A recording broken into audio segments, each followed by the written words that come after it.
Player ratings then. Yeah. Everton 2, Brighton 3 at Goodison Park. Another absolutely abysmal New Year's Day. Well, not New Year's Day, but, you know, New Year's performance by Everton. And I honestly don't know where to go from here. I don't understand why Rafa Benitez has still got a job, to be perfectly honest with you. I don't get it. He's clearly not the right man for Everton Football Club. He's clearly not the right man to take us forward. Yes, he's not the only issue with the football club. I understand that. But his tactics, his lack of any real tactical decision, it's just all shows why he shouldn't be anywhere near Everton. For me, he just isn't the right man. He was never the right appointment. A lot of people tried to warn the owner of that. The owner didn't listen because he's egotistical, and that's, you know, that's it at the end of the day, and thinks he knows best. But it's clear now, it's evident to see that this isn't working. And sometimes when something isn't working, you just have to shake hands and move on. But it doesn't look like Everton will do that, because why would we? Because that would mean a proactive decision which would better the football club, and why would we want to do that? Anyway, let's get into the player ratings then. Jordan Pickford.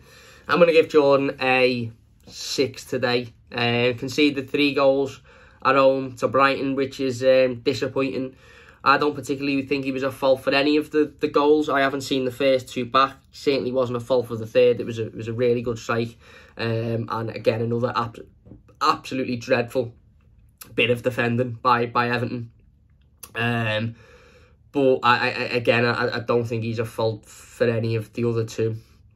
I think they're all just really, really bad defensive goals to give up. Other than that, Jordan Pickford didn't really have to do much for the rest of the game. He wasn't really called upon. Didn't really have many big saves to make.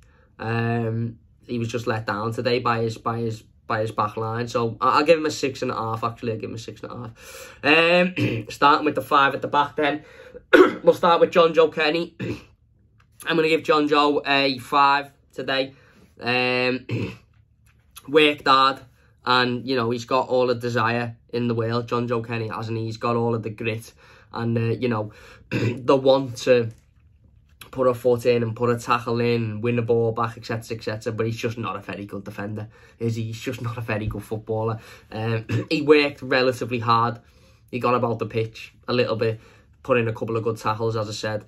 But when it comes to it, a player of John Joe Kenny's quality shouldn't be near an Everton team that have spent £500 million since John Joe Kenny has been in the first team. He just shouldn't. He shouldn't. Whether you think he played well today or not, he shouldn't be anywhere near this Everton team. He's not good enough. At the end of the day, he's not good enough. He done okay. He ran around a bit. He worked hard a little bit. He fought, but you know, positional wise, he was caught out a couple of times. Played left wing back at some point in the game, which is baffling me, because you've literally got Luca Dean on the bench. You know, if Luca Dean's leaving the football club and Rafa Benitez doesn't want to play him, then, you know, that's a decision that the manager makes. But why put him on the bench then? It's almost as if you've done it just to wind people up. I don't get it. But yeah, John Joe ran round, worked hard a bit, but isn't really, you know, again, yeah, he was okay, I suppose. The other side, Seamus Coleman, again, ran round, put a couple of good tackles in, worked hard, I suppose, threw himself about a little bit. He's getting a 5 today. Again, formed part of a back line that were just absolutely abysmal. Didn't really lead the team, to be honest with you. As I said, got forward on a couple of occasions and tried to put crosses into the box and tried to make things happen, but ultimately never made anything happen, did he? And yeah, you know, as I said, it wasn't great today. So there you go. Centre backs then. Mason Holgate is getting a 4. He's not very good at defending, is he? Let's be perfectly honest. A couple of times when I think he controlled the ball well.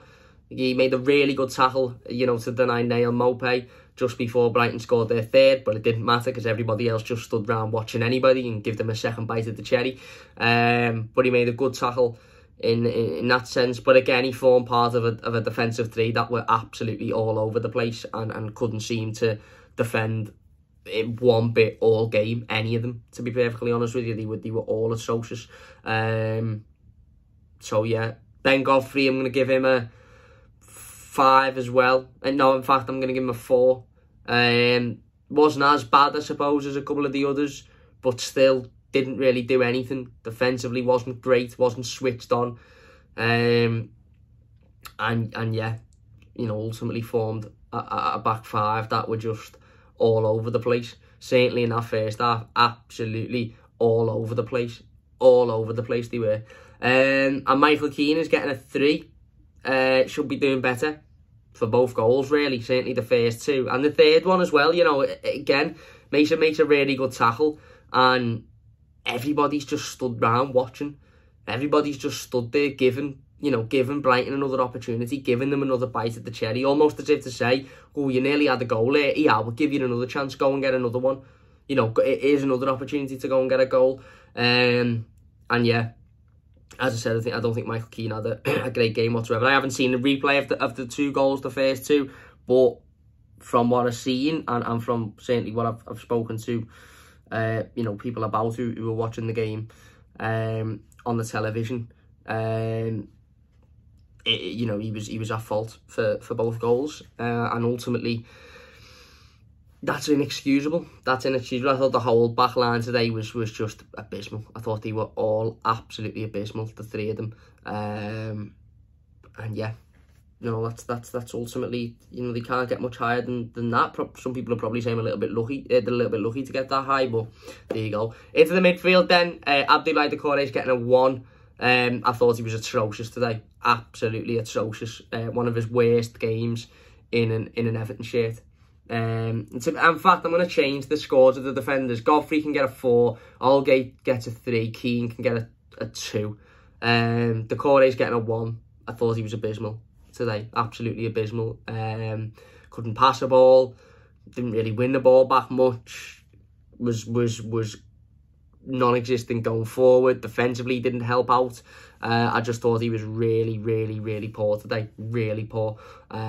Arguably his worst game in an Everton shirt, to be honest with you. I think I would argue that is his worst game in an Everton shirt. And yeah, he was just shocking today. He was just absolutely shocking. And very uncharacteristic of Abdoulaye Doucouré, to be fair. Very unlike Abdoulaye Doucouré, but he was really poor today. End of story, he was really, really poor. Alan is getting a 2 next to him. Worked hard, ran round, tried to win the ball back and did win the ball back a couple of times, but other than that, didn't really do much, did he? To be fair, wasn't massively involved in the game. Didn't really put himself about. Lost the ball a couple of times in stupid areas as well. And ultimately with Alan, he's just too slow. He's just not quick enough.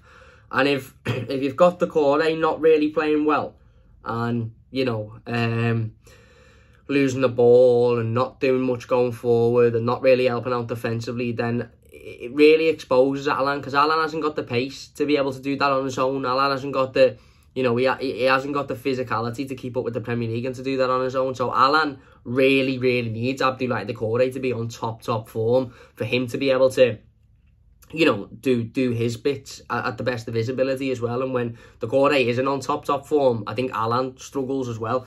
And Alan's performances, you know, are much worse when Abdoulaye Doucouré isn't playing particularly well. So yeah, I don't think Alan was very good today. I really, really don't.